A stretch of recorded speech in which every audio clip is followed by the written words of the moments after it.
So hello students, आज हम लोग स्टार्ट करने वाले पॉलिनोमियल 9th क्लास एनसीईआरटी। इसमें प्रॉपर इंट्रो भी दूंगा, सारे types, definition, coefficient, degree etcetera etcetera सब कुछ। उसके बाद zeros, factors, polynomial, division, factorisation, everything. Okay, polynomial basically है क्या?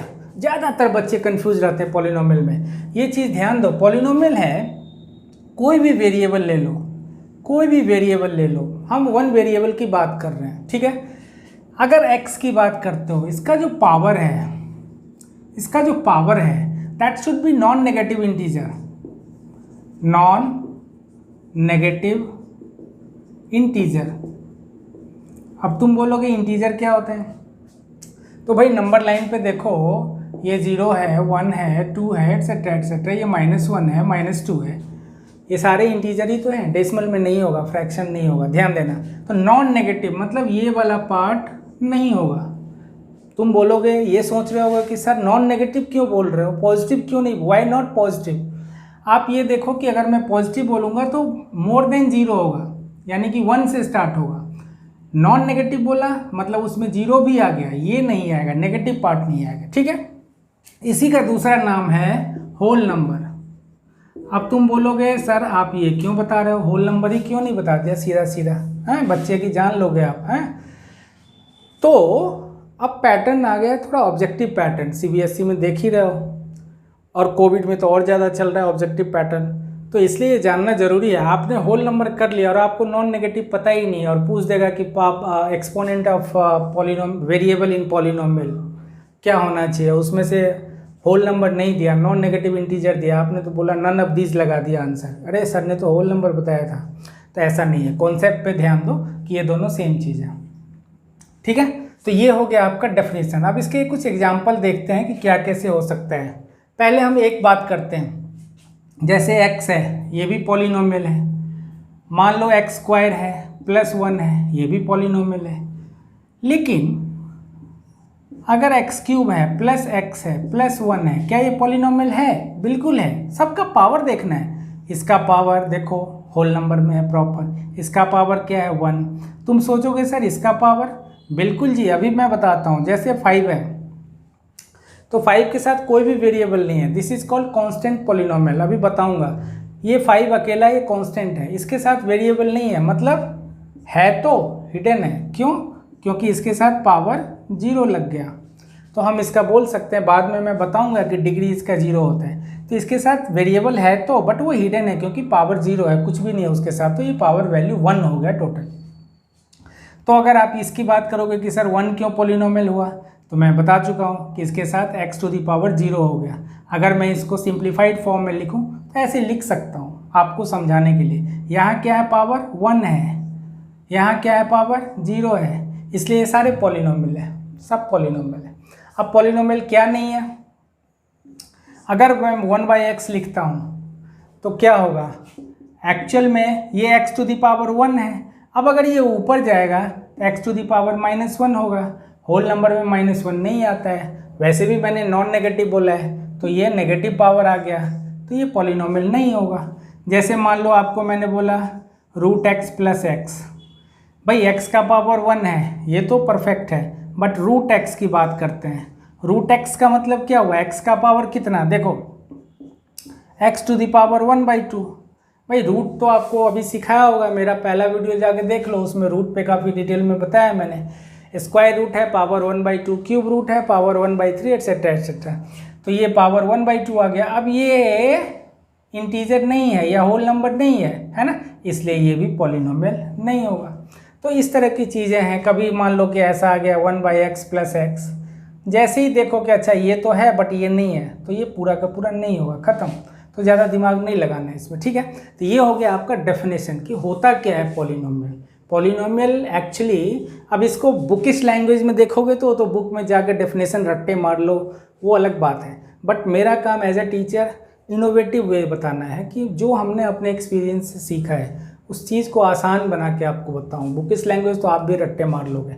सो जितने भी वेरिएबल हैं, वेरिएबल का एक कलेक्शन है पॉलिनोमियल। चाहे वो मान लो ये कांस्टेंट है, ठीक है, तो मान लो ये a⁴ x हो, या ऐसा कर लो a⁴x ले लो, a1x² ले लो, a2x³ ले लो, एट्सेट्रा एट्सेट्रा। ये सारे पॉलिनोमियल ही तो हैं, इसी फॉर्म में तो चलते हैं सारे, है ना। तो आपको वेरिएबल देखना है, बाकी बातें कुछ नहीं है, ज़्यादा डेप्थ में नहीं जाना है, ठीक है। अब आता हूँ मैं कि 1 वेरिएबल 2 वेरिएबल क्या होता है। देखो अगर पॉलिनोमियल है, मान लो हमने लिखा है x² + x, तो ये 1 वेरिएबल का पॉलिनोमियल है। क्या है ये? 1 वेरिएबल का पॉलिनोमियल है। क्यों? क्योंकि इसमें वेरिएबल क्या है? सिर्फ x है, y नहीं है, p नहीं है, m नहीं है, एट्सेट्रा एट्सेट्रा, ठीक है। तो अगर आपको पास अगर 2-2 वेरिएबल आ जाए, 3-3 वेरिएबल आ जाए, तो उस टाइम में आप बोलोगे, जैसे मान लो मैंने बोल दिया x² + 2y।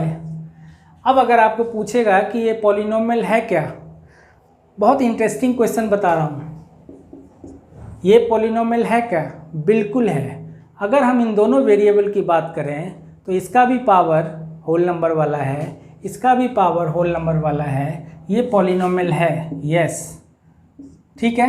बट अगर मैं बोलूँ कि ये पॉलिनोमियल इन 1 वेरिएबल है क्या, तब बोलोगे no, yes it is polynomial, but no it is not polynomial in 1 variable. Concept पे ध्यान दो, 1 वेरिएबल की बात है इसलिए पॉलिनोमियल नहीं है। अगर सीधा पूछे तो बिल्कुल है, कोई प्रॉब्लम नहीं है। तो ये हो गया आपका पहला पॉइंट मैंने कर दिया। दूसरा पॉइंट, सारे पॉइंट को लिखा है क्योंकि इसमें बहुत छोटी छोटी चीज़ें हैं, ऐसा ना हो कि पढ़ाते पढ़ाते मिस हो जाए कोई चीज़, तो फिर आपका नुकसान हो जाएगा। अब आते हैं कोफिशिएंट पे। तो कोफिशिएंट क्या है? अब मान लो कि x4 है प्लस x³ है, 2x³ है, -3x है, +1 है। अब देखो कोफिशिएंट मतलब क्या है, इसके टर्म में x4 का जो टर्म है, पहला टर्म है, उसके पीछे जो उसका कोफिशिएंट है, जो भी चाहे न्यूमेरिक वैल्यू हो या व्हाटएवर जो भी हो, न्यूमेरिक ही होता है ज़्यादातर। अगर कभी वेरिएबल भी हो तो वो भी तो कांस्टेंट ही होगा, तो वो भी आएगा कोफिशिएंट में, ठीक है। अगर आपको लिख दे कि न्यूमेरिक कोफिशिएंट, तो उस टाइम में खाली न्यूमेरिक ही लोगे। और अगर मान लो कि यहीं पे मैंने लिख दिया ax4, तो भाई x4 का कोफिशिएंट क्या है? a है, बिल्कुल है, ये कोफिशिएंट है। यहाँ x³ का कोफिशिएंट क्या है? 2 है, साइन के साथ लिखेंगे। यहाँ x का कोफिशिएंट क्या है? -3 है, ये भी लिखेंगे, ठीक है। यहाँ कोफिशिएंट क्या है? यहाँ वेरिएबल है ही नहीं, तो कोफिशिएंट क्या होगा? कोफिशिएंट जो उसके पीछे जो वैल्यू से आप मल्टीप्लाई करते हो कांस्टेंट टर्म्स, ठीक है। चाहे वो वेरिएबल कांस्टेंट हो सकता है, मतलब वेरिएबल कांस्टेंट वर्ड गलत है, मतलब कोई कांस्टेंट हो सकता है किसी अल्फ़ाबेटिक फॉर्म में, या फिर वो न्यूमेरिक वैल्यू हो सकता है, ठीक है। अब आते हैं टाइप्स पे। टाइप्स जो है linear quadratic, cubic, by quadratic, etcetera etcetera. उससे पहले हम पढ़ते हैं डिग्री। तो डिग्री की बात क्या करेंगे वो देखता हूँ। So this is Mishra sir Gurgaon वाला, just maths class, no time pass. तो देखो डिग्री की बात पहले करते हैं। चलो पहले 1 से करते हैं, 1 या 2 या 3 कुछ भी ले लो, 2 कांस्टेंट है। उससे भी पहले लेते हैं 0 पे, 0 ले लिया। 0 एक अलग ही टाइप का पॉलिनोमियल है, अभी बताऊंगा। 0 ले लिया, फिर इसको बोलते हैं 0 पॉलिनोमियल। 0 पॉलिनोमियल मैं शॉर्ट में लिख रहा हूँ, ये है कांस्टेंट पॉलिनोमियल, कांस्टेंट पॉलिनोमियल। इसको क्या बोलते हैं? Non zero constant. ये नॉन जीरो कांस्टेंट है, ये 0 है। ये कौन सा कांस्टेंट पॉलिनोमियल है? Non zero constant polynomial. और ये क्या है? 0 पॉलिनोमियल। अब आते हैं x पे।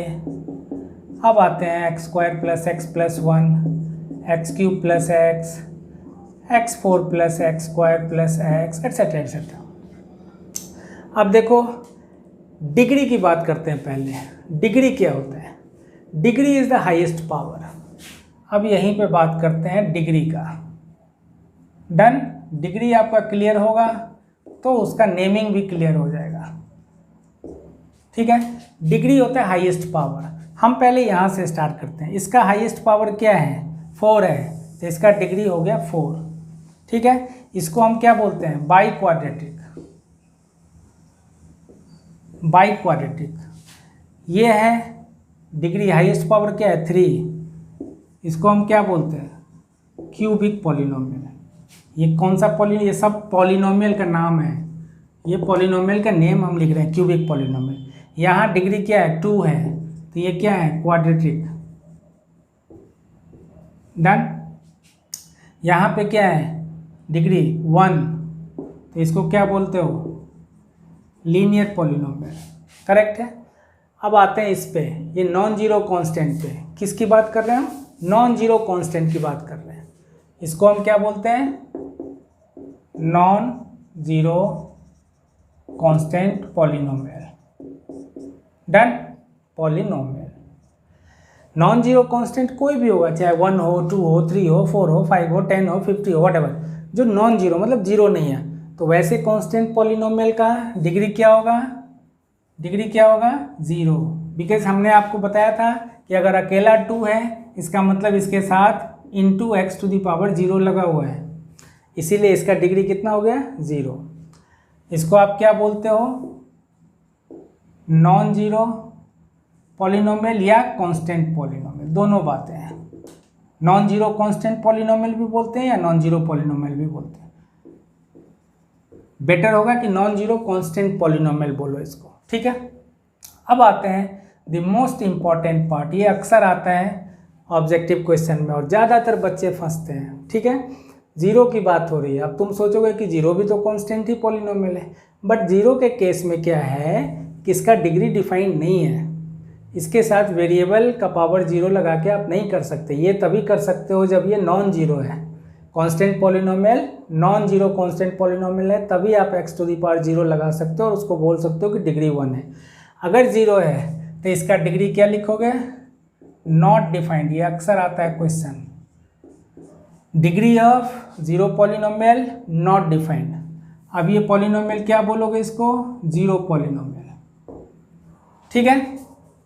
डन, तब ये पार्ट हो गया आपका, काफ़ी इंपॉर्टेंट पार्ट हो गया। टाइप्स भी हो गए, डिग्री भी हो गए, डेफिनेशन हो गया, कोफिशिएंट बता दिया, टर्म्स बता दिए, 1 वेरिएबल 2 वेरिएबल, सारा इंट्रो आपका हो गया। अब मैं आता हूँ कि इसका डिग्री क्या होता है, फैक्टर क्या होता है, फैक्टराइज कैसे करते हैं, ये सारा करके तब मैं फिर एक्सरसाइज का स्टार्ट करूँगा, ठीक है। So this is Mishra sir Gurgaon वाला, just maths class, no time pass.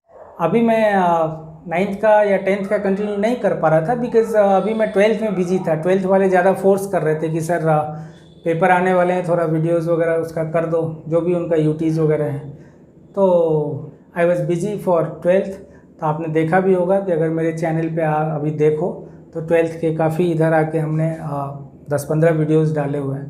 तो अभी 15-20 दिन या 25 दिन से मैं उसी में बिजी था, बट अब स्टार्ट करूँगा 9th-10th भी धनाधन, 2-4-10 वीडियो अभी फटाफट आएगा, ओके। अब हम लोग स्टार्ट करने वाले हैं कि कोई भी पॉलिनोमियल का सिंबल क्या है, उसके जीरोज़ क्या हैं, रूट्स क्या हैं, फैक्टर्स क्या होता है, कैसे इंटर रिलेटेड हैं सारे, रिमाइंडर थ्योरम, फैक्टर थ्योरम, ये सारा इंट्रो भी देने वाला हूँ। क्योंकि पहले इंट्रो सारा कॉन्सेप्ट क्लियर कर लो, उसके बाद तो एक्सरसाइज तो हलवा है, जैसे हलवा खाते हो पता भी नहीं चलता, ऐसे ही एक्सरसाइज कर लोगे पता भी नहीं चलेगा, ठीक है। कोई भी पॉलिनोमियल ले लेते हैं, एक पॉलिनोमियल ले लिया, दिस इज क्वाड्रेटिक पॉलिनोमियल। अब इस पॉलिनोमियल के x के किसी भी पॉइंट पे इसके वैल्यूज़ आ सकते हैं, इसलिए इसका px का वैल्यू इनफाइनाइट हो सकता है। अगर x का कोई भी वैल्यू लोगे, 1 लोगे, 2 लोगे, 3 लोगे, 4 लोगे, 5 लोगे, कुछ भी लोगे, तो px का वैल्यू डिफरेंट आएगा। कैसे, मान लो हमने बोला px का वैल्यू निकालना है एट x = 1, इसी को हम ऐसे भी लिखते हैं, x = 1 पे आप px का वैल्यू निकाल रहे हो, मतलब आप p1 का वैल्यू निकाल रहे हो, p ऑफ 1 का। ये p ऑफ x है, x के टर्म में पॉलिनोमियल है, तो आप p1 अगर ऐसा लिखा देखो तो समझ जाओ x के जगह 1 वैल्यू लगाना है। तो एक बच्चा ऐसे भी लिखेगा और एक बच्चा ऐसे भी लिखेगा, कोई प्रॉब्लम नहीं। p1 का वैल्यू क्या होगा, मतलब x के जगह 1 डालना है, तो 1 - 1 0 आ गया। मान लो हमने बोला p2 का वैल्यू निकालो, p ऑफ 2 का, तो चलो भाई x के जगह 2 डाल लो, तो कितना हो गया, 3 हो गया। मैंने बोला आपको -2 डाल के दिखाओ, तो -2 का स्क्वायर -1 कितना हो गया, 3 हो गया। मैंने बोला आपको 3 निकाल के दिखाओ, तो 9 - 1 8 हो गया, एटसेट्रा एटसेट्रा। x के डिफरेंट पॉइंट्स पे ये वैल्यू जा सकते हैं। अब मज़े की बात ये है, हम जीरोज और रूट्स की बात कर रहे थे, तो अब जीरोज़ की बात करते हैं। जीरोज वो पॉइंट होगा, x का वो वैल्यू होगा जिस पे px का वैल्यू कंप्लीटली 0 आता है। ध्यान दो, बहुत इंटरेस्टिंग चीज़ है। अब यहाँ पे पॉलिनोमियल पे देखो किस वैल्यू पे आपका इस पॉलिनोमियल का पूरा वैल्यू, ये कंप्लीट वैल्यू 0 आया है, ये कंप्लीट वैल्यू क्या है, 0 आया है ना, किस वैल्यू पे आया है, एट x इक्वल्स टू 1 पे। तो आप बोल सकते हो x equals to 1 is zeros of this polynomial px, या इसी को ऐसे भी लिख सकते हैं zeros of x square minus 1, यानी x स्क्वायर माइनस 1 का एक जीरोज है x इक्वल्स टू 1। क्यों? क्योंकि 1 डालने से उस पॉलिनोमियल का वैल्यू क्या आ रहा है, 0 आ रहा है। That's why we call it zeros. ठीक है, अब ये डबल है, मतलब डिग्री 2 का है, इसलिए आपको समझ में आ गया। कई बार लीनियर का होता है, डिग्री 1 का होता है, तो बच्चे कंफ्यूज करते हैं, इसलिए कंफ्यूज मत करना। मान लो मैं जीरोज पे ही रुक रहा हूँ। अच्छा, जीरोज का दूसरा नाम रूट्स भी है। तो कई बार अगर ऑब्जेक्टिव क्वेश्चन में आ जाए कि find the roots of the polynomial, तो समझ जाओ कि जीरोज निकालना है, घबराने की जरूरत नहीं है। ठीक है, अब हम चलते हैं कि अगर कोई लीनियर का आपका पॉलिनोमियल है, उस टाइम में क्या होगा। सपोज करो कि हमारे पास पॉलिनोमियल है x प्लस 1।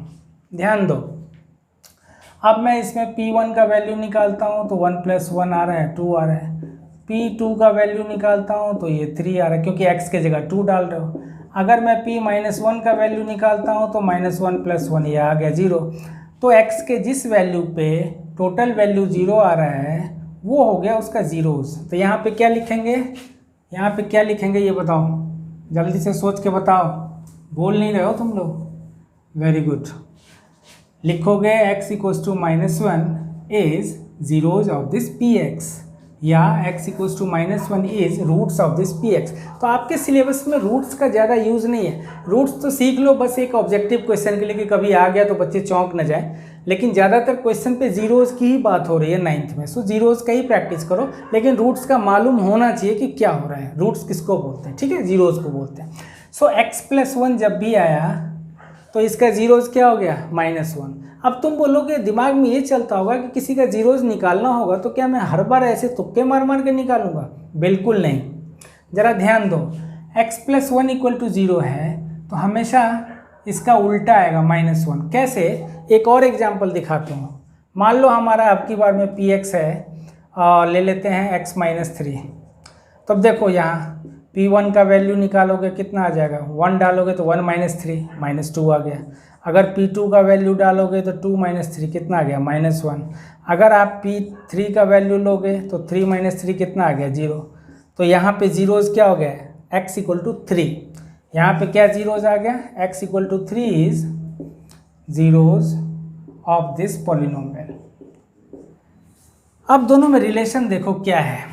यहाँ पॉलिनोमियल है x माइनस 3, तो जीरोज़ क्या आ रहा है, x equals to 3।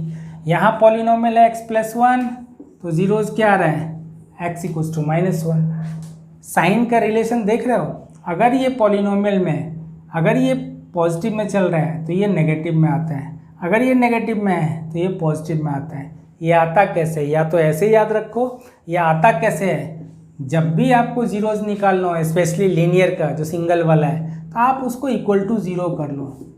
x plus 1 का जीरोज़ निकालना हो तो आप लिख लो x plus 1 equal to zeros, so x equal to minus 1।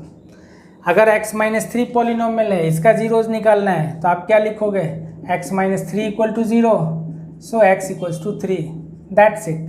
तो ये तो हमने आपको एग्जाम्पल बताया कि ऐसे वैल्यूज़ निकालने को भी आ सकते हैं, और क्या होता है जीरोज़, वो कॉन्सेप्ट समझाया। बट जीरोज़ निकालना होगा तो आप डायरेक्टली दिस इक्वल टू 0 करोगे तो उसका जो उल्टा वाला वैल्यू आएगा वही जीरोज़ होगा। इसका ये मतलब हो गया कि इस पॉलिनोमियल, इस x के इस पॉइंट पे इस पॉलिनोमियल का वैल्यू 0 आ रहा है।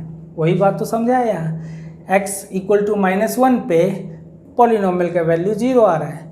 यही पॉलिनोमियल तो यहाँ है, तो इसको इक्वल टू 0 किया, उसी से तो ये वैल्यू आया। मतलब x इक्वल टू माइनस 1 पे इस पॉलिनोमियल का वैल्यू 0 आ रहा है। That's it. दोनों एक ही बात है, बस घूम हुआ है ये जिलेबी की तरह, बात समझने की है। ठीक है, तो इस चीज़ को ध्यान रखिएगा कि जब भी जीरोज़ निकालना हो, स्पेशली लीनियर का, तो आप इक्वल टू 0 कर देंगे, उससे आपका जीरोज़ आ जाएगा। यही चीज़ अभी क्वाड्रेटिक का बताया था, जब डिग्री 2 का होता है तो उसमें कैसे जीरोज निकालते हैं उसका भी बता देता हूँ एक बार फिर से, कि अगर कभी पॉलिनोमियल, अभी डेप्थ में आगे पढ़ूंगा रिमाइंडर में, अगर कभी पॉलिनोमियल मेरा आ गया ऐसे, तो अगर कभी किसी को मान लो कि ऐसे क्वाड्रेटिक पॉलिनोमियल इसमें जीरोज निकालने हैं तो आप इसको फैक्टराइज करके पहले फैक्टर निकाल लो, अभी बताऊंगा आगे। फैक्टर निकाल लिया, 2 आ गए, ये सब सिंगल पे था, लीनियर का था, सिंगल था, इक्वल टू 0 कर दिया, खुश हो गए। यहाँ डबल है, 2 क्वाड्रेटिक का है, 2 डिग्री है, इसलिए 2 फैक्टर आएंगे, 2 जीरो जाएंगे। तो एक बार दिस इक्वल टू 0 करो, एक बार दिस इक्वल टू 0 करो, देखो दोनों में आंसर आएगा। x + 1 इक्वल टू 0 करोगे, x equal to -1, x - 1 equal to 0 करोगे, x equal to 1। So we have 2 zeros, not we have, मैं कौन होता हूँ, px has, this polynomial has 2 zeros, क्योंकि डिग्री 2 का है तो 2 zeros आएगा, तो एक -1 एक 1, ठीक है। अब इसी से रिलेटेड एक चीज़ और बता देता हूँ जो इसमें छूट गया है, कि अगर डिग्री 2 का है कोई भी पॉलिनोमियल, अगर डिग्री 1 का है, ठीक है, तो क्या होगा, उसके फैक्टर भी 1 आएंगे, ये लिख लो, इसके फैक्टर भी 1 आएंगे और इसके जीरोज भी 1 आएंगे, ठीक है। ये थोड़ा मिस हो गया, ये आप लिख लीजिए, अभी याद आ गया। बहुत सारे छोटे छोटे चीज़ें इसलिए बताया, डिग्री अगर 1 है तो फैक्टर भी 1 आएगा, ये 1 है, ये 1 है, दिस इज़ 1। अगर डिग्री 2 है तो फैक्टर भी कितने आएंगे, 2, जीरोज भी कितने आएंगे, 2। अगर डिग्री 3 है, क्यूबिक है, तो वहाँ फैक्टर भी 3 आएंगे, जीरोज भी 3। अगर बाई क्वाड्रेटिक है, डिग्री 4 है, तो फैक्टर भी 4 आएंगे, जीरोज भी 4 आएंगे, ठीक है। तो ये ध्यान रखना है, ओके। अब देखो रिमाइंडर थ्योरम क्या है, फैक्टर थ्योरम क्या है। उससे पहले हम फैक्टर्स की बात करते हैं, जीरोज तो बता दिया, अब फैक्टर्स की बात करते हैं। अगर कोई पॉलिनोमियल है, अगर ये अकेला है x + 1, तो इसका फैक्टर क्या है, x + 1 ही है, यहाँ कोई टेंशन नहीं है। अगर ये डिग्री 2 का है, मान लो x² - 1 है, तो क्या बताया था, अगर डिग्री 2 का है तो इसके फैक्टर कितने होंगे, 2, इसके 2 फैक्टर आएंगे। कैसे आएंगे वो बात की बात है, फैक्टराइजेशन से हो, आइडेंटिटी से हो, जैसे भी हो। जैसे मुझे पता है कि ये a² - b² पे है, तो एक आएगा x + 1, एक आएगा x - 1, दिस इज फैक्टर्स। इसको क्या बोलते हैं, फैक्टर्स। अब यहीं से जीरोज निकलता है, देखो इंटर रिलेटेड है सब। ये पॉलिनोमियल हो गया, इसके फैक्टर हो गए ये, अब यहाँ से जीरोज निकलेगा। क्या निकलेगा, देखो क्या बताया था, कोई भी फैक्टर है, कोई भी लीनियर वाला बताया था ना, कि जिसका जीरोज निकालना हो, दिस इक्वल टू 0 कर दो तो जीरोज आ जाएगा। तब यहाँ 2 आ गए, कोई बात नहीं, दोनों को अलग अलग कर लो। अगर x + 1 इक्वल टू 0 है तो x इक्वल टू कितना हो गया, -1। अगर x - 1 इक्वल टू 0 है तो x कितना हो गया, 1। These are called what, zeros. Relation देख लिया, पॉलिनोमियल है, वहाँ से फैक्टर आया, वहाँ से जीरोज आया, सारे एक ही चीज़ है, करेक्ट है। अब अगर यही चीज़ क्यूबिक का हो, अब देखो क्यूबिक पॉलिनोमियल में क्या होगा, क्यूबिक पॉलिनोमियल में है कि अगर मान लो ऐसा आ गया, ठीक है, आपको फैक्टराइज करने नहीं आता, वो मैं बाद में बताऊंगा, अभी के लिए फ़िलहाल मैं बता देता हूँ कि इसको आप जब फैक्टराइज करेंगे तो 3 फैक्टर आएगा। तो हो सकता है ये एक x + 1 आएगा, मुझे याद है इसलिए बता रहा हूँ, और एक x + 1 x - 1 इंटू x + 2 आएगा, शायद वो देख लेना, x + 2 आएगा, आई थिंक सो, या। तो अब 3 फैक्टर आ गए, ये तीनों क्या है, हमारे फैक्टर्स आ गए, ठीक है। अब यहाँ से जीरोज निकालना होगा, इसके इक्वल टू में 0 करोगे तो क्या हो जाएगा, -1, इसके इक्वल टू में 0 करोगे तो क्या होगा, 1, और इसके इक्वल टू में 0 करोगे तो क्या होगा, -2। सो जीरोज का कॉन्सेप्ट समझ गए। अगर अकेला है कोई x + 1 तो उसके इक्वल टू में 0 कर दो, यहाँ क्या होगा, जीरोज, x + 1 तो खुद ही फैक्टर है, और जीरोज क्या है, x + 1 इक्वल टू 0 करोगे तो x हो गया -1, खत्म। तो ये जीरोज हो गया, ये फैक्टर हो गया। यहाँ भी डिग्री 2 का है, 2 फैक्टर 2 जीरोज, डिग्री 3 का है 3 फैक्टर 3 जीरोज, ऐसे है। तो फैक्टर समझ लिया आपने, जीरोज समझ लिया आपने, सारा गेम। अब मैं आता हूँ रिमाइंडर थ्योरम पे। अब रिमाइंडर थ्योरम क्या है, ये देखो, वो रिमाइंडर थ्योरम और फैक्टर थ्योरम क्या है, दोनों सिमिलर ही है, ठीक है, बट समझो इस चीज़ को। एक पॉलिनोमियल लिया था हमने, मान लो x² - 2x + 1 लिया, एक पॉलिनोमियल लिया, करेक्ट है। अब हमें पता है कि अगर मैं बोलूं कि भाई इसको अगर x-3 से डिवाइड करोगे तो क्या रिमाइंडर आएगा? तो एक बच्चा बोलेगा कि सर इसको लॉन्ग डिवीजन से निकालते हैं, बिल्कुल ठीक है, वो भी निकाल के ले आओ रिमाइंडर। और दूसरा है कि आप रिमाइंडर थ्योरम से भी लाते हो। तो यहाँ क्या गेम चलता है देखो, अगर आपने मान लो कि यहाँ पे सपोज करो हमने x = 2 पे px का वैल्यू निकाल रहा हूँ, जैसा कि मैंने अभी बताया। तो p2 का वैल्यू निकालूंगा तो क्या होगा, देखो क्या होगा, 4 - 4 0 1 आ गया, ठीक है। अब अगर मान लो कि p3 का वैल्यू आपको बोलूँ निकालने के लिए, क्या आया, 9 + 1 10 4 आ गया, ठीक है। अब अगर मैं बोलूँ कि p1 का वैल्यू, तो 1² - 2 × 1 + 1 क्या आ गया, 0।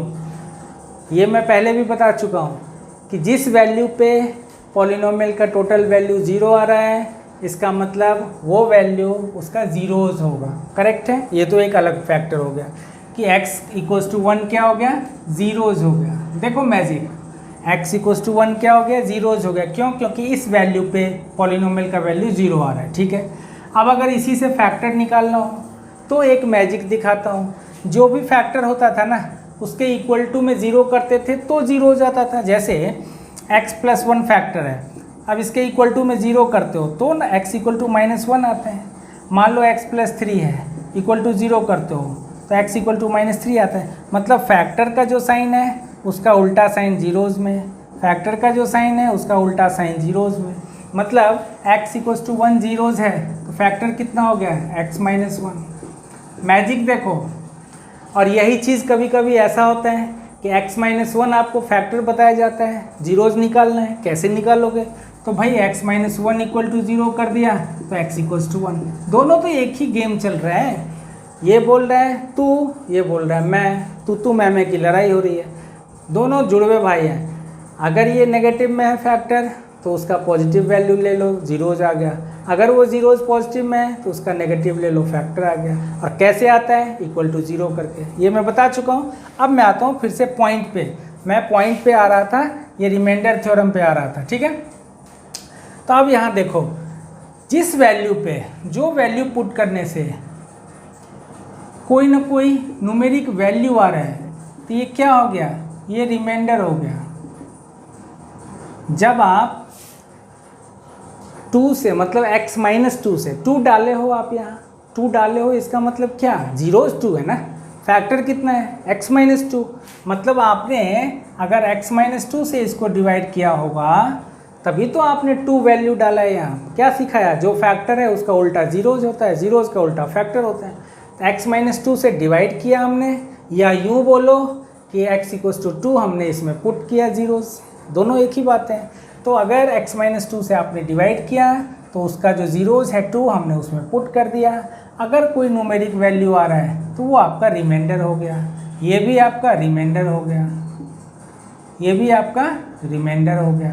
बहुत टीचर सब कंफ्यूज करके बताते हैं स्कूल में, ठीक है, इसको ध्यान देना, दोनों एक ही चीज़ है। This process is called remainder theorem, कि जब भी किसी को डिवाइड करना हो या आपको बता दिया कि हमने जी x = 2 पे हमारा वैल्यू निकाल के दिखाओ, तो हमने 2 पे वैल्यू निकाल दिया, वो क्या आता है एक्चुअली, रिमाइंडर आता है। रिमाइंडर किस बात के लिए रिमाइंडर आता है, जब इसका उल्टा वाला साइन, यानी कि जब x-2 से आप इसको डिवाइड करोगे तब जो वैल्यू आया वो रिमाइंडर आया है।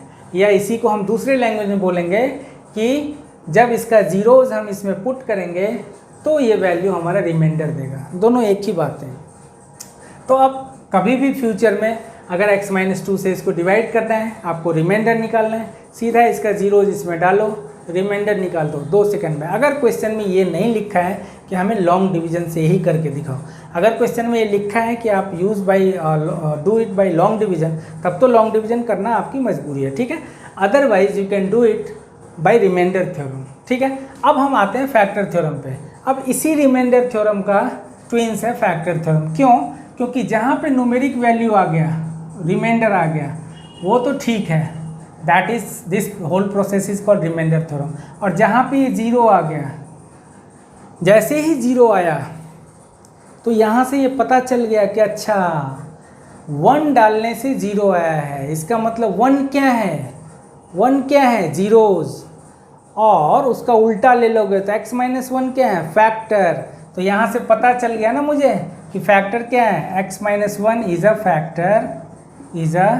Factor of this polynomial. Done. जैसे ही जिस पॉइंट पे वैल्यू पुट करने से आपका जीरो आ गया, मतलब रिमाइंडर जीरो आ गया, तो समझ लो वो वाला पॉइंट जो है वो जीरोस है उस पॉलिनोमियल का, या यूं कहें कि उसका उल्टा साइन ले लें तो वो उसका फैक्टर आ गया। अब इसी में फिर क्वेश्चन आएगा कि बताओ, प्रूफ करो या बताओ, आइडेंटिफाई करो कि x माइनस 1 इसका फैक्टर है कि नहीं। बड़ा सिंपल है, फैक्टर जो जिसका होगा वहाँ डिवाइड करने पे रिमाइंडर जीरो आएगा, गारंटी है। तो जैसे ही इसके बारे में मालूम करना है कि ये फैक्टर है कि नहीं इसका, तो इसका जीरोज निकाल लो। जीरोज क्या है, x इक्वल्स टू 1, 1 डाला हमने इसमें, 1 डाला, देखा टोटल वैल्यू जीरो आ रहा है तो ये इसका फैक्टर है। अगर टोटल वैल्यू जीरो नहीं आ रहा है तो फैक्टर नहीं है। जैसे मान लिया मैंने बोला बताओ x माइनस 3 इसका फैक्टर है कि नहीं है, तो मैं बोलूँगा अच्छा इसका जीरोज क्या होगा, दिस इक्वल टू 0 करूँगा तो क्या हो जाएगा, x इक्वल टू 3 हो जाएगा। x इक्वल टू 3 मैं डालूँगा px में, तो मैं p3 का वैल्यू निकालूँगा। मैं देखूँगा ये अच्छा 3 स्क्वायर माइनस 2 इंटू 3 प्लस 1 है, ये 4 आ रहा है। मैं बोलूँगा जी रिमाइंडर 4 आ रहा है, 0 तो आ नहीं रहा है, इसलिए x minus 1 is not a factor of px। ठीक है, तो अभी मैं इंट्रो पढ़ा रहा हूँ, घबराना मत, कोई बच्चा कंफ्यूज मत करना, ये सिर्फ इंट्रो है रिवीजन के लिए, पेपर के टाइम में बस एक बार पढ़ लिया, देख लिया, मस्त है ना। अभी एक एक क्वेश्चन फिर सारे सॉल्यूशंस करवाऊंगा, उसमें भी जो रहस्य है कॉन्सेप्ट है वो क्लियर हो जाएंगे। ठीक है, एक लॉन्ग डिवीजन का भी आप लोगों को सिखा देता हूँ, कई बच्चे लॉन्ग डिवीजन में भी फंसते हैं। मान लो x माइनस 1 से आपको डिवाइड करना है और इधर आ गया x cube minus 3x plus 1, है ना। पहले स्क्वायर का सिखा देता हूँ। तो देखो ये देखना है कि सबसे पहला वाला क्या लाना है, x क्यूब, और ये पहला टर्म क्या है x, हमेशा पहला देखना है। तो x में कितने से मल्टीप्लाई करोगे कि x क्यूब आएगा, ये देखना है। तो x में आप x स्क्वायर से मल्टीप्लाई करोगे तो x क्यूब आ जाएगा, तो आप क्या करोगे, x स्क्वायर यहाँ लिखोगे। अब ये मालूम चल गया कि x स्क्वायर से मल्टीप्लाई करना है इन दोनों को, ठीक है। तो अब इन दोनों से मल्टीप्लाई करके लिखोगे। पहले देखते टाइम में क्या देखना है, सिर्फ पहला टर्म देखना है, और ये पहला टर्म देखना है कि x में कितने से मल्टीप्लाई करूँगा कि x क्यूब आएगा, तो x में x स्क्वायर से करूँगा तो x क्यूब आएगा। अब आप जब मल्टीप्लाई करोगे तब दोनों से करोगे, ये ध्यान देना। तो x स्क्वायर से इसको किया x क्यूब हो गया, इससे किया तो माइनस x स्क्वायर हो गया। अब आप नॉर्मल सब्ट्रैक्शन के जैसे साइन चेंज करो, अब ये और ये कट, है ना, या जीरो पे ही बच्चे लिखते हैं। अब माइनस 3x स्क्वायर है प्लस x स्क्वायर है, क्या बन गया, माइनस 2x स्क्वायर। अब ये जंप करेगा, प्लस 1 हो गया। अब देखोगे फिर से पहला देखना है, ये देखना है कि हमें लाना क्या है, माइनस 2x स्क्वायर, और यहाँ क्या है आपका x। तो अब x में कितने से मल्टीप्लाई करोगे कि माइनस 2x स्क्वायर आएगा, तो माइनस, खुद ही वीडियो पॉज करके ट्राई करो, x में कितने से मल्टीप्लाई करूँगा कि माइनस 2x स्क्वायर आएगा, तो माइनस 2x से करूँगा, तब तो ये माइनस 2x स्क्वायर आएगा। मतलब यहाँ क्लियर हो गया कि माइनस 2x से मल्टीप्लाई करना है। अब आप इससे दोनों को मल्टीप्लाई करोगे फिर लिखोगे, तो ये हो गया माइनस 2x स्क्वायर, और इससे इसको किया तो ये हो गया प्लस 2x। डन। अब आ जाओ, तुम बोलोगे सर इसके साथ तो x वाला टर्म है ही नहीं। कोई बात नहीं है, नहीं है तो घबराने की ज़रूरत नहीं है, ये तो पहले कट कर लो। अब आ जाओ, प्लस 1 है, 1 के साथ इसको तो नहीं लिख सकता, तो आप पहले प्लस 1 इधर लिख लो। अब 2x की बात करते हैं, इधर 2x लिख लो। 2x का साइन क्या लिखोगे, प्लस 2x या माइनस 2x। जब भी साइन चेंज हो जाता है तो इस साइन का कोई कीमत नहीं रह गया, कोई वैल्यू नहीं रह गया, है ना। This is of no use. ये जो साइन चेंज होने के बाद इसका कोई वैल्यू नहीं है। मतलब 2x का साइन क्या है, माइनस 2x। 2x स्क्वायर का साइन क्या है, प्लस 2x स्क्वायर। जब भी कोई पूछेगा तो मतलब ये 2x आप यहाँ लिख दो, माइनस 2x। अब देखोगे अभी भी इससे कम डिग्री का नहीं आया है, जब भी कम आ जाएगा तभी रिमाइंडर होगा, तो अभी भी इससे डिवाइड हो पाएगा। तो अब देखो, अब आपके पास फिर से वही पहला टर्म देखना है और पहला टर्म देखना है। आपको लाना है माइनस 2x, आपके पास क्या है x, तो x में कितने से मल्टीप्लाई करोगे, माइनस 2 से, तभी माइनस 2x आएगा। तो x में आप माइनस 2 से मल्टीप्लाई करिए। जब मल्टीप्लाई करेंगे तो दोनों से करके लिखेंगे, तो यहाँ हो गया माइनस 2x -2 से x को किया -2x, -2 से -1 को किया +2, दैट्स इट। साइन चेंज किया, ये कट, हमारा रिमाइंडर क्या आ गया -1। ये लॉन्ग डिवीजन प्रोसेस हो गया। अच्छा, एक मैजिक दिखाता हूँ। अगर इसी रिमाइंडर को हमें रिमाइंडर थ्योरम से निकालना होगा तो क्या होगा, आप इसके जीरोज़ निकाल लो। x - 1 इक्वल्स टू क्या है 0, तो x इक्वल्स टू 1, तो ये जीरोज़ निकाल लिया। अब ये मान लो ये px है मेरा, मान लो ये मेरा px है, x³ - 3x² + 1, ये px है। अब ये 1 पे आपको रिमाइंडर निकालना है, इस फैक्टर का इक्वल टू 0 करके जीरोज़ निकाल लिया। अब ये वैल्यू इसमें डालो, देखो रिमाइंडर 2 मिनट में निकल जाएगा। तो अब ये p1 का वैल्यू निकालो, 1³ - 3 × 1² + 1, ये क्या हो गया 1 - 3 + 1, दिस इज़ 2 - 3 - 1। देखो एक रिमाइंडर इतनी आसानी से निकल रहे हैं और एक लॉन्ग डिवीज़न से, ये कमाल है भाई। यहाँ से इतनी देर में तो आदमी पाकिस्तान पहुँच जाए, है ना, जितनी देर में 4 बार हम कर लेंगे इससे। बट अगर क्वेश्चन में बोला है, बहुत रेयरली आता है लेकिन कभी कभी आ सकता है कि रिमाइंडर निकालिए बाय लॉन्ग डिवीज़न, तो आपको निकालना पड़ेगा, है। या कभी कभी लॉन्ग डिवीज़न ही दे देते हैं कि सीधा सीधा बोलेंगे कि लॉन्ग डिवीज़न से आप डिवाइड करो और कोशेंट और रिमाइंडर निकालो, तो आपकी मजबूरी है, ये सीखना जरूरी है, बिकॉज अभी आगे फैक्टराइजेशन में भी डिवीज़न की ज़रूरत पड़ेगी। अब मैं कुछ चीज़ें हैं आपको एक डिवीज़न में वो भी बताऊँगा। अभी 2 मिनट वेट करिए कि अगर इसी में लॉन्ग डिवीज़न में अगर सिचुएशन आ गया ऐसा तो कैसे होगा। मान लो कोई लॉन्ग डिवीज़न है, सपोज करो आपने x + 1 से डिवाइड करना है और यहाँ आ गया x³ - 1। तो मैं एक टेक्निक तुमको बता रहा हूँ कि अगर जो भी हाईएस्ट पावर है ना, उससे नीचे का पावर, उससे कम पावर वाला अगर हिडन है, तो आप क्या करो उसमें 0 लगा के खुद ही लिख लो, ताकि बाद में आपको कन्फ्यूज़न ना हो, ठीक है। इसमें 10th क्लास के भी बच्चे फंसते हैं। क्या बोल रहा हूँ मैं, अगर x³ है और x² वाला टर्म नहीं है, x वाला टर्म नहीं है, तो आप इसमें खुद ही 0 लगा के लिख लो। जैसे -1 में यहाँ लिख देता हूँ, -1 में यहाँ लिख देता हूँ, ठीक है। अब इसमें 0x² लगा दूंगा अपने तरफ से और 0x लगा दूंगा मैं अपने तरफ से।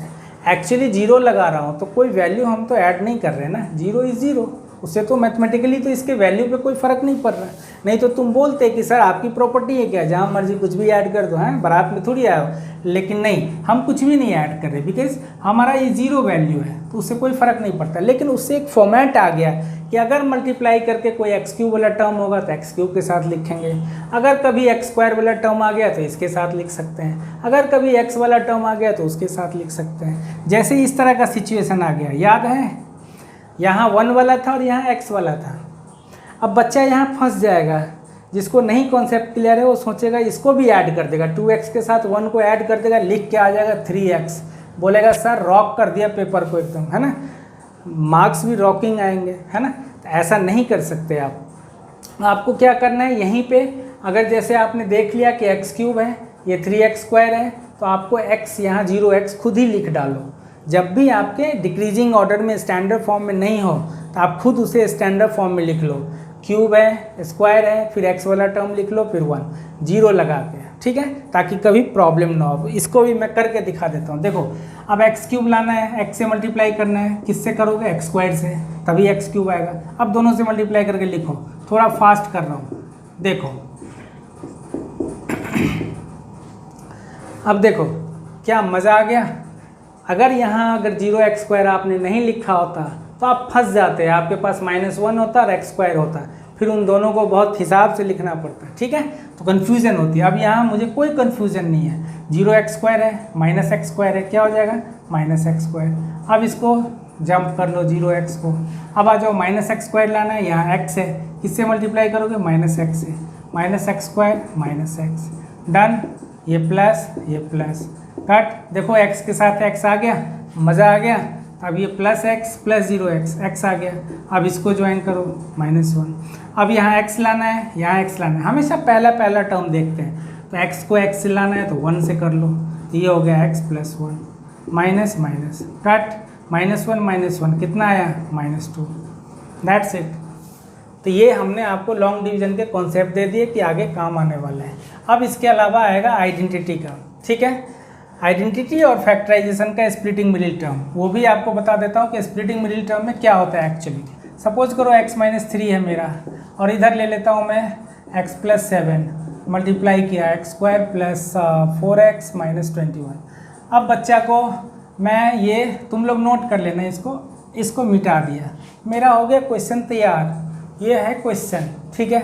अब इसको मैं स्प्लिटिंग मिडिल टर्म करना है, तो आपको मैं टेक्निक बताता हूँ जो कैसे भी बड़े से बड़े अगर क्वेश्चन आ जाए तो भी उस पर ब्रेक कर सकते हो। शुरू में क्या है कि आप स्कूल में ज़्यादातर ये सिखाते हैं कि जी ये प्रोडक्ट होना चाहिए, ये सम होना चाहिए, उस पर कर लेते हो। लेकिन जब बड़े बड़े टर्म आ जाते हैं उस पर बच्चा फंसने लगता है। सो आपको मैं एक ट्रिक बताता हूँ। आप इसका न्यूमेरिक कोफिशिएंट देख लो, क्या है, 1 है, अगर कुछ नहीं है तो 1 है, और ये वाला, इन दोनों को मल्टीप्लाई कर लो, क्या हो गया 21। अब इसको फैक्टराइज कर लो, 21 और 1 को मल्टीप्लाई कर लिया 21। अब इसको फैक्टराइज कर लो, ये तो आसान हो गया, बहुत फट्टू सा हो गया, 3 और 7 है।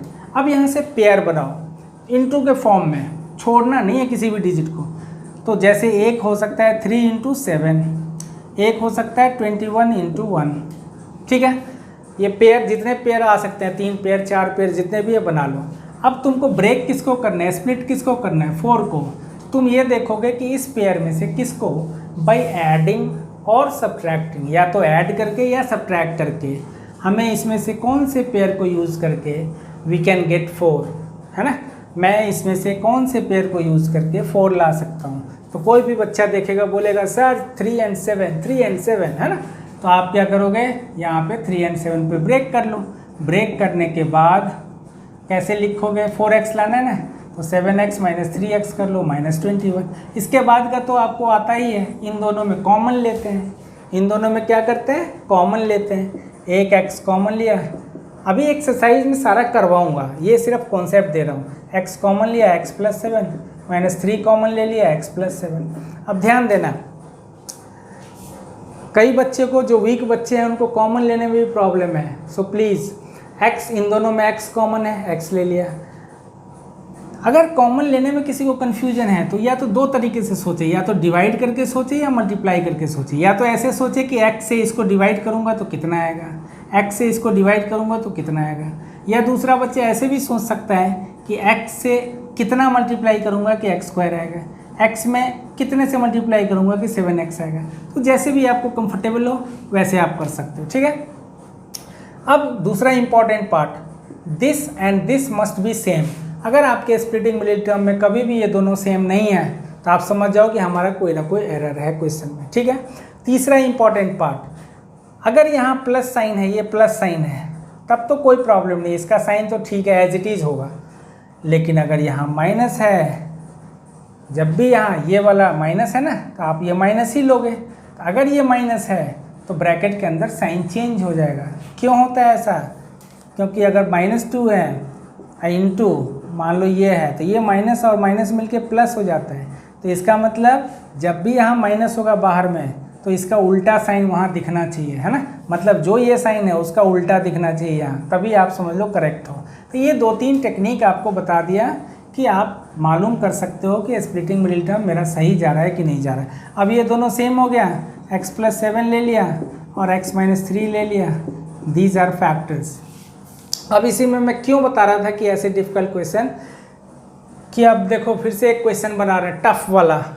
मान लो हमने 2x माइनस 1 ले लिया और x प्लस 5 ले लिया, इसको मल्टीप्लाई करूँगा क्या होगा, 2x square plus 10x minus x 9x and minus 5। मैंने क्वेश्चन आंसर से क्वेश्चन बना लिया, अब क्वेश्चन से आंसर बनाऊंगा। ऐसे ही टीचर बेवकूफ़ बनाते हैं बच्चे को, है ना, भोले वाले बच्चे को।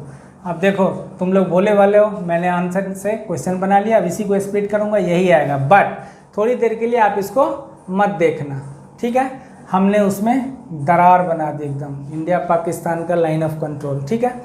तो देखो अब इसको आपको स्प्लिट करना है, तो क्या करोगे, ये कांस्टेंट और ये कांस्टेंट दोनों को बताया था मल्टीप्लाई करो। तो 5 2 जा कितना हुआ 10, मल्टीप्लाई करो, क्या क्या आ सकता है, 2 5 जा 5 1 जा। क्या क्या पेयर हो सकता है ध्यान दो, या तो 2 इंटू 5 आएगा, छोड़ना नहीं है इसमें से किसी को भी, 2 इंटू 5 आएगा, या 10 इंटू 1 आएगा, ये भी आसान हो गया। तो अब 10 इंटू 1 आएगा। अब तुमको ब्रेक किसको करना है, 9 को। तो किस पेयर को ऐड करके या सब्ट्रैक्ट करके आप 9 ला सकते हो? 10 और 1 से, राइट? तब पता ही होगा 10 और 1 पे 9 ला सकते हैं। तो अब आप इसको ब्रेक करो, क्या लिखोगे? मैं इसी को मिटा के लिख देता हूँ, है ना? तो इसी को मिटा दिया और यहीं पे 10 और 1 पे मैं ब्रेक कर रहा हूँ। तो मैं क्या लिखूँगा? 2x² + 10x - x - 5। अब मैं 2x कॉमन ले लेता हूँ, तो 2x में 2x से अगर इसको डिवाइड करूँगा तो x, 2x से अगर इसको डिवाइड करूँगा तो 5। ऐसे भी सोच सकते हो। यहाँ देखो क्या बताया था, माइनस है तो माइनस ही आएगा। अब अगर इसमें कुछ भी कॉमन नहीं है तो 1 लेते हैं, और साइन चूँकि यहाँ माइनस बताया था तो साइन उल्टा होता है, तो ये x + 5 होगा। वैसे भी दूसरा तरीका है पहचानने का, ये दोनों सेम होना चाहिए, दैट मस्ट बी सेम। तब हो गया, अब एक x + 5 ले लो और एक 2x - 1 ले लो, दैट्स इट। ये दो फैक्टर आ गए। तो ये स्प्लिटिंग मिडिल टर्म का ये टेक्निक आप याद रखिएगा, ठीक है। अब इसी में आता है इसी का इन्हेंस्ड फॉर्म कि क्यूबिक पॉलिनोमियल आएगा, उसमें 3 फैक्टर निकालने होंगे, तो आप कैसे निकालोगे उसका भी एक टेक्निक बता देता हूँ फटाफट जल्दी से। उसके बाद आइडेंटिटी है, दैट्स इट। ये इंट्रो हो गया। इंट्रो के बाद हम लोग एक्सरसाइज अगले वीडियो में करेंगे। I hope, I am so tired. आज हमने 12th का भी ख़त्म करना था, 2 वीडियो बनाया है, एक आप लोगों का छूट रहा था, सो आई थॉट कि कुछ इंट्रो तो कर दें कम से कम, है ना।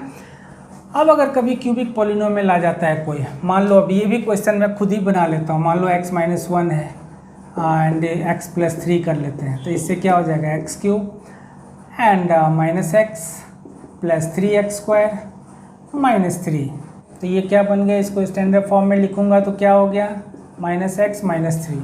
अब मैं इसको फैक्टर निकालूंगा तो कैसे निकालूंगा? अब मैंने बताया था कि स्प्लिटिंग मिडिल टर्म है वो सिर्फ क्वाड्रेटिक पॉलिनोमियल पे होता है। जैसे ये डिग्री 2 का पॉलिनोमियल है, ये स्प्लिटिंग मिडिल टर्म है। यहाँ पे स्प्लिटिंग मिडिल टर्म कर सकते हो, जब भी 3 टर्म होगा तभी स्प्लिट कर सकते हो। बीच वाले को स्प्लिट करके 2 टर्म में बनाते हैं, that is called splitting middle term. Middle term, middle कब होगा? जब 2 के बीच में कोई एक होगा, मतलब जब भी 3 टर्म हो तभी स्प्लिटिंग मिडिल टर्म होगा। एंड डिग्री 2 वाला हो यानी क्वाड्रेटिक पॉलिनोमियल हो तभी स्प्लिटिंग मिडिल टर्म होगा, ऐसे नहीं होगा। तो जब भी आप क्यूबिक पॉलिनोमियल का निकालना है तो ठीक है, कभी कभी रेयरली ऐसा अगर फैक्टर निकालना होता है तो इसमें क्या होता है, कभी कभी लकली इन दोनों में और इन दोनों में कॉमन लेके आ जाता है, बट मैं उस मेथड को रिजेक्ट करता हूँ। क्यों? क्योंकि स्कूल वाले इतने आसानी से मार्क्स नहीं देते, वो ऐसा क्वेश्चन देते ही नहीं कि डायरेक्टली कॉमन लेके आ जाए, है ना। वो नहीं चाहते हैं कि बच्चे की लाइफ अच्छी हो, वो चाहते हैं कि हाँ आप थोड़ा पसीना बहाओ मार्क्स लेने के लिए, है ना। उनको देखा नहीं जाता कि बच्चा हंसते खेलते मार्क्स ले आए।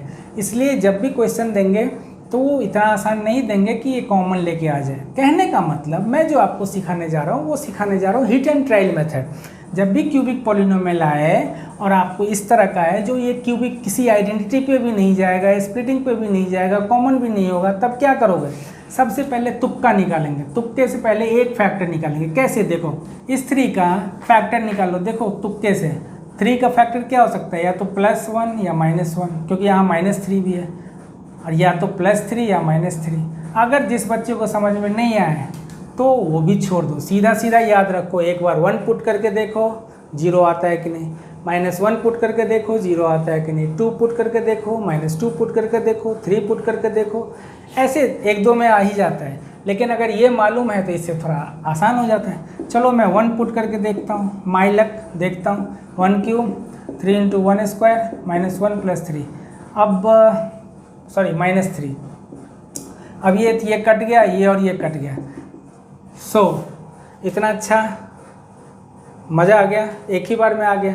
अगर 1 पे 0 नहीं आता तो मैं -1 पे ट्राई करता या फिर 2 पे ट्राई करता। खैर, जैसे ही मुझे किसी एक पे पुट करके, जिस पे भी पुट करके हमारा ये 0 आ गया, इसका मतलब ये हुआ कि 1 जो है, क्या सिखाया था, 1 जो है जीरोज ऑफ दिस पॉलिनोमियल है। मतलब फैक्टर क्या आ गया मेरा, उसका उल्टा साइन सिखाया था ना कि x + 1 अगर फैक्टर है तो उसका जीरोज क्या हो गया, x - 1, और अगर x = -1 0 है तो उसका उल्टा साइन ले लो तो वो फैक्टर हो गया। मतलब 1 पुट करने से अगर 1 हमारा 0 है तो फैक्टर क्या हो गया, फैक्टर हो गया x - 1। खुश? अगर -1 पे पुट करने से 0 होता तो फैक्टर क्या लिखते हैं, x + 1। खैर, अब फैक्टर आ गया x - 1। अब तुम सोचोगे सर ये तो क्यूबिक पॉलिनोमियल है, यहाँ तो 3 फैक्टर आएंगे, एक थोड़ी आएगा, 3 फैक्टर आएगा। तो भाई एक ही फैक्टर है, बाकी दो कहाँ से आएंगे। अब आप इस x+1 से इसको डिवाइड कर देंगे पॉलिनोमियल को। डन। अब इसको डिवाइड कर दो, यहाँ पे आएगा एक क्वाड्रेटिक पॉलिनोमियल, यहाँ कट के ये सारा जीरो आना चाहिए, that must be zero, remainder must be zero, पूरा पूरा कटना चाहिए इस फैक्टर से। मान लिया इसको काट वाट करके आपको कोशेंट आ गया, सपोज करो ऐसे ऐसे आप डिवाइड करेंगे, ये आ गया। अब क्या करेंगे, इसको स्प्लिट करेंगे। कैसे स्प्लिट करेंगे, x² + 4x + 3। अब ये 3 और 1 है तो 3 का फैक्टर क्या सिखाया था, 1 जा 3 1 जा 3, तो इसको 4 को हम स्प्लिट करेंगे 3 1 पे, तो x² + 3x + x + 3, x common लिया x + 3 + 1 कॉमन लिया x + 3, सो हमारा हो गया x+1 और x + 3। डन। तब x + 3 जो है x+1 दो फैक्टर आ गए यहाँ से, तो लास्ट में क्या लिखोगे, सो टोटल फैक्टर्स आर पहला तो आपने निकाला x-1, चलो भाई खुश हो जाओ, और दूसरा निकाला x+1 और तीसरा निकाला x + 3। ये हमारा आंसर होगा। 3 फैक्टर आ गए। तो जब भी इस तरह के क्यूबिक पॉलिनोमियल आएंगे, गंदा वाला एक आएगा जो क्यूबिक आइडेंटिटी पे भी जाएगा, तो वो देखने से पता चल जाएगा कि a-b का होल क्यूब है या a³ - b³ है, एटसेट्रा एटसेट्रा। लेकिन ऐसा क्वेश्चन जो किसी के क्यूब पे ना जाए और 4 टर्म है, और ये अक्सर आता है, ये 4 नंबर या 5 नंबर का क्वेश्चन आता है और गारंटी के साथ आता है। इसमें बोलेंगे फैक्टराइज दिस, बस। तो आप पहले तुक्के से निकालोगे, एक फैक्टर आ गया, एक फैक्टर से आप जैसे ही आ गया हम उसको जीरो फैक्टर क्या बोलते हैं, लॉन्ग डिवीजन से डिवाइड करके जो कोशेंट आया उसको हमने स्प्लिट कर लिया, वहाँ से 2 फैक्टर आ गए, ये और ये, एंड टोटल 3 फैक्टर हो गए। ये हमारा आंसर हो गया। ठीक है। और इसके अलावा बस 10 मिनट में 5 मिनट में बस मैं आइडेंटिटी बता देता हूँ कि क्या क्या आइडेंटिटी है। इसके डिटेल में तो हम जब क्वेश्चन करेंगे तब मैं बताऊँगा। फिलहाल के लिए आइडेंटिटी बता देता हूँ कि क्या क्या आइडेंटिटी है। सबसे पहले पहला form x + a × x + b क्या हो जाएगा, x² + a + b × x + ab। दूसरा, अगर a + b है × a - b है तो क्या हो गया, a² - b²। तीसरा, a + b होल स्क्वायर है ना, तो a² + 2ab + b²। चौथा, a - b होल स्क्वायर क्या होगा, आप खाली अभी इसको नोट कर लो रिवीजन के लिए। अभी नेक्स्ट वीडियो में इस पे बेस्ड क्वेश्चन बताऊंगा।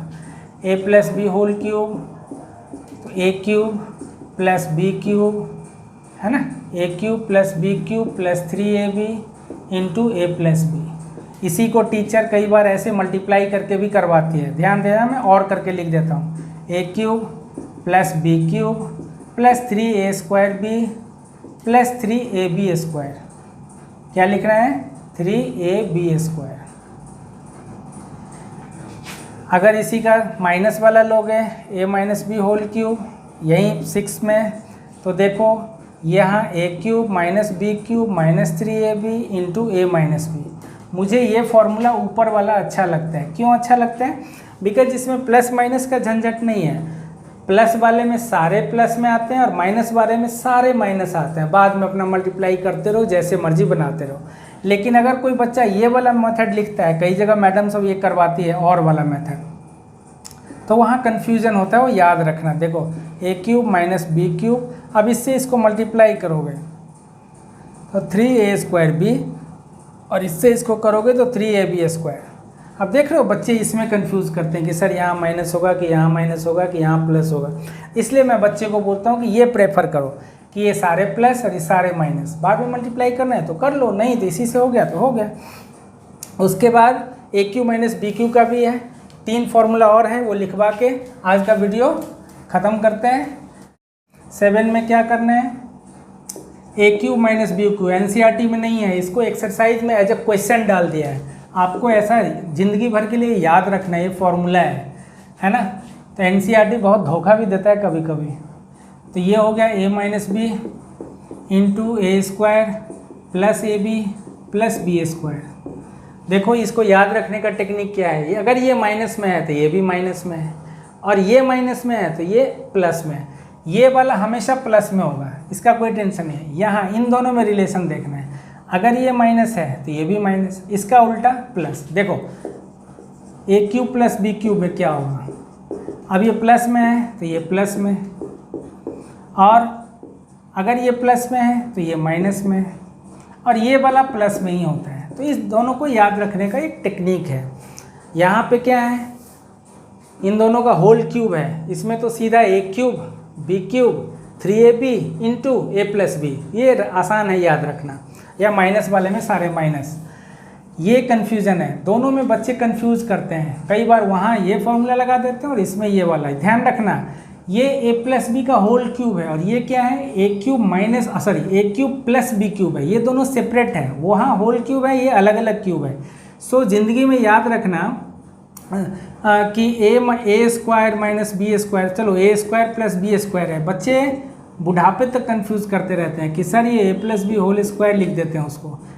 This is not equal, never equal, कभी नहीं होगा। A square plus b square is never equal to a plus b whole square. क्यों? क्योंकि इसके अंदर तो a square plus b square plus 2ab भी है ना, और ये तो अकेला a square plus b square है। तो बच्चे कोई भी ऐसा गलती ना करना प्लीज़। ऐसे ही क्यूब में गलती करते हैं, a cube plus b cube को क्या लिख देते हैं वो a plus b whole cube. भाई a plus b whole cube का फॉर्मूला देखो कितना बड़ा है, a cube plus b cube plus 3ab into a plus b, यहाँ खाली a cube plus b cube है। तो ये दोनों कभी ज़िंदगी में सेम हो सकते हैं क्या? नहीं हो सकते। तो ऐसा मिस्टेक आप लोग नहीं करना प्लीज़, ये ध्यान रखना, कभी भी ऐसा नहीं लिखना। And last one is very गंदा वाला, a cube plus b cube plus c cube minus 3abc equals to a plus b plus c into a square plus b square plus c square minus a b minus b c minus c a. ये formula है आपका, ये सबसे गंदा वाला है। और इसी का एक ट्विन ब्रदर है या ट्विन सिस्टर है, जो भी बोलो, कि यहीं से एक फॉर्मूला डेवलप होता है कि if a plus b plus c zero, अगर a plus b plus c को ज़ीरो कर दोगे तो क्या हो जाएगा, ये पूरा टर्म ज़ीरो हो जाएगा। उस केस में क्या हो जाएगा, a cube plus b cube plus c cube equals to क्या हो जाएगा, 0 plus 3abc, that is 3abc। तो एक फॉर्मूला लिख लो इफ़, इस पे बहुत सारे क्वेश्चन आएंगे आरडी और आरएस के, एनसीईआरटी में तो एक ही दो है आसान से, लेकिन पेपर में खूब आते हैं। If a plus b plus c equals to 0 then a cube plus b cube plus c cube minus 3abc equals to क्या हो जाएगा, अगर ये 0 हो गया तो ये पूरा 0 हो जाएगा, तो क्या हो जाएगा माइनस 3abc उधर चला गया तो 3abc बन गया। तो इसी को समझाने के लिए लिखा था मैंने, मैं डायरेक्टली लिखूंगा इक्वल टू 3abc, ये याद रखिएगा, इक्वल टू 3abc, डन। तो ये हमारे सारे फॉर्मूले हो गए। अब हम लोग नेक्स्ट वीडियो में एक्सरसाइज के क्वेश्चन करेंगे। And thank you for watching this with patience. अच्छा लगे तो सब्सक्राइब भी कर देना, थोड़ा लाइक साइक भी कर देना। कमेंट मस्ट है, बिकॉज कमेंट करेंगे आप, चाहे अच्छा भी हो सकता है कमेंट, बुरा भी हो सकता है, तो हमें पता तो चलेगा कि हाँ हमारा वीक एरिया क्या है, कहाँ पे इम्प्रूवमेंट की ज़रूरत है, कैसे और बेटर हम बना सकते हैं वीडियो तुम्हारे लिए, है ना। क्योंकि एक एक वीडियो बनाने में उसके पीछे का जो इन्वेस्टमेंट है कम से कम 4 घंटे 5 घंटे का, बिकॉज़ आप वीडियो बनाते हो, फिर उसकी एडिटिंग करते हो, फिर उसमें देखते हो कहीं कोई मिस्टेक तो नहीं है, बहुत सारा गेम है, तब जाके एक वीडियो तैयार होता है, ठीक है। और ये आपके लिए है, ठीक है। सो आई होप कि आप लोगों को अच्छा लगा होगा। हम लोग मिलते हैं फिर नेक्स्ट वीडियो में। Thank you again, bye bye.